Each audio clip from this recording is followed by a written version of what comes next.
Hey everybody, welcome back to the deep dive. So, moving abroad, huh? That's exciting. You were smart to send over all that research you've been doing about insurance for expats, especially that podcast script you sent comparing employer-provided plans to critical illness insurance. Yeah, lots to think about there, for sure. For real. Hmm? We've been digging into it, and yeah, there's definitely a lot to unpack. Before we get into that, though, just a quick shout-out to our sponsor, Benefits for Expats. They're great. Yeah, they are. They're a boutique digital marketing agency based in Ontario, Canada, and they help businesses connect with expats. All right, back to insurance needs for expats. You might think you're totally covered by your employer's plan, but there's a catch. And that catch could cost you big time when you're living overseas. Yeah, that's a really good point. It can be a nasty surprise for people. Hmm. I actually remember reading about this expat family living in Southeast Asia. The dad had a heart attack, totally unexpected. Oh, Luckily, he survived, but their employer's insurance plan, it didn't cover the specialized care he needed over there. They ended up having to use all their savings just to get him back home. wow, that's like a total nightmare scenario. Yeah.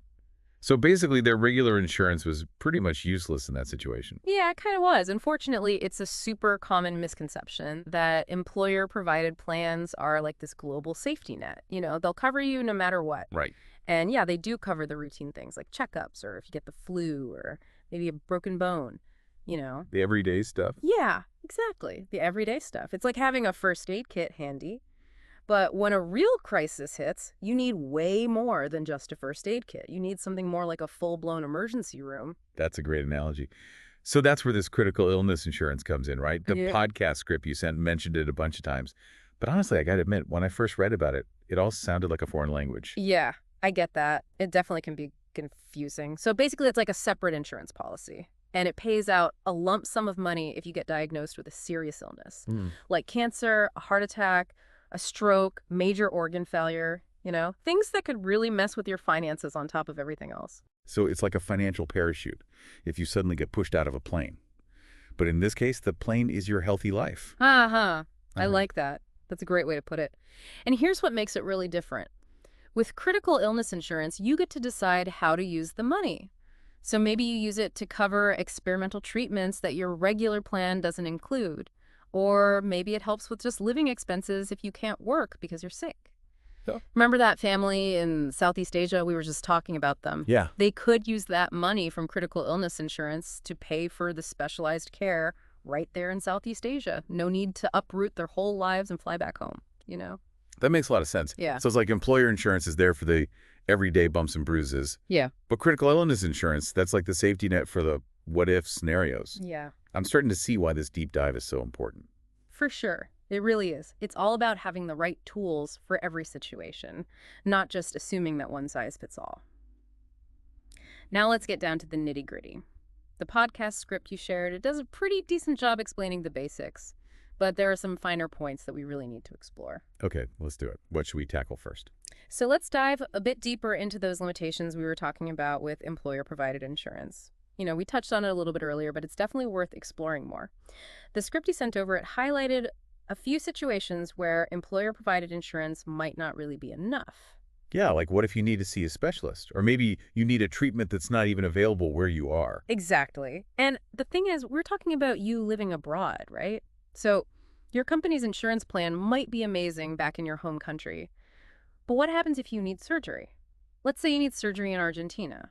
Is your insurance even going to cover that? And if they do cover it, at what rate are they going to cover it, you know? Ugh, makes my head spin. Just trying to figure out insurance stuff in another language. Oh, tell me about it.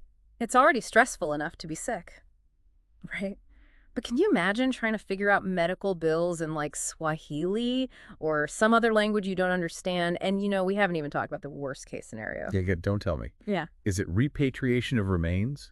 That term, I remember seeing it in the script, Yeah. and I have to admit I kind of skimmed over that part. Yeah, I get it. It's not exactly the most fun topic to think about, but as an expat, it's super important to understand what it means.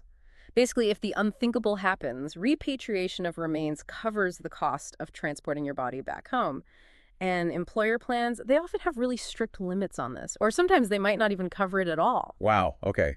That is definitely something to think about. Not exactly a cheery topic, but it really highlights why we're doing this deep dive, right? Exactly. It's all about being prepared. Yeah. It's not about being pessimistic or anything. It's about knowing what to expect. Yeah. So anyway, back to those limitations. The script also mentioned pre-existing conditions. Right. Pre-existing conditions, Mm. those are already complicated enough even if you're in your home country. How does that all work with insurance when you're an expat? Well, it really depends. Mm. It varies a lot. Some plans will exclude pre-existing conditions completely. Some plans might cover them, but only after a waiting period. And then some plans might cover them right away, but you'll have to pay a higher premium. So, yeah, it's really all about reading that fine print. So even if you think something's covered, it might not be. Or it might come with all these extra costs you weren't expecting. Exactly. And honestly, we've only just scratched the surface here. We haven't even talked about things like mental health coverage or maternity Yeah. care or what happens if you need long-term disability. All of that can be a whole other can of worms when you're an expat. Okay, well, I'm officially overwhelmed, but in a good way, I think.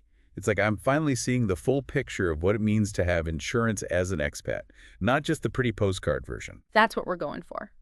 So before we go too far down the rabbit hole of all the things that could go wrong, remember what we were saying about critical illness insurance? It can really be a powerful tool to help with all of this. Oh, yeah, right? Yeah. It's like that backup generator you have when the power goes out. You don't need to use it all the time, but when you need it, you really need it. I like that. That's a great analogy. Yeah. And with critical illness insurance, you get the money directly. It's a lump sum payment, so you don't have to deal with the insurance company arguing about what's covered or which doctors you can see or any of that. You have complete control. Right. You get to make your own decisions, which is huge, especially when you're dealing with an illness and it feels like everything else is out of your control. Absolutely. It's all about taking back some of that control and making choices that work for you, not just accepting whatever your employer happens to offer. So we've talked about how employer-provided insurance might not always be enough, and how critical illness insurance can help fill in the gaps. But let's flip the script for a minute. When I ask employer insurance a good option, when is it actually enough coverage on its own? Yeah, that's a great point. It's not all doom and gloom, right? Right. Definitely not employer-provided insurance. It can be really comprehensive, especially if you're a generally healthy person. And especially if you're staying in your home country, they often offer pretty good value for the money, especially if your employer is helping to pay for some of the premium. So if you're young and healthy and you're not planning on, like, base jumping off a cliff in the Andes, your work insurance plan might be all you need. It's possible, but even then, even in those cases, it's still worth thinking about getting at least a basic critical illness policy, just as like an extra layer of security. Think of it as an investment in your peace of mind. That's true. Yeah. Because life is totally unpredictable. Yeah. No matter how healthy you are or how carefully you plan things. Couldn't have said it better myself. And actually, you know what? This is where it gets really interesting. Because the benefits of critical illness insurance, they go way beyond just the financial protection. Oh, really? Okay, I'm intrigued. Tell me more. So we were talking about how critical illness insurance has benefits that go beyond just the financial side of things. Okay, yeah. Spill the tea. Well, just think for a second about like the emotional impact of having a serious illness. It's not just about like paying the medical bills, it's the stress. It's all the uncertainty and the fear, That's so true. I hadn't even thought about it like that. So having that lump sum of money from critical illness insurance, it can really take a lot of that pressure off. It's like having a financial cushion. So you can actually just focus on what really matters, which is healing and being with your loved ones. Yeah, it's like what you were saying earlier about taking back control. It's Yeah. like having some agency in a situation where you probably feel like you have zero control over anything. Exactly. And that peace of mind, it's priceless. Seriously, it gives you the freedom to explore maybe some alternative therapies or travel to a different country for treatment, or even just to take the time you need to recover without constantly worrying about money. So it's not just a financial safety net. It's like an emotional safety net, too. It is. It really is. It's all about creating this sense of security that helps you get through the challenges of being sick with more resilience and hope, I love that. Okay, so we've covered a lot of ground in this deep dive. We talked about employer-provided insurance and all the details. We looked at some of the situations where it might not be enough. And we discovered how awesome critical illness insurance can be as a way to fill those gaps. But before we wrap things up, I want to bring it back to you, the listener. Exactly. What are the big takeaways from all of this? What parts really resonated with you?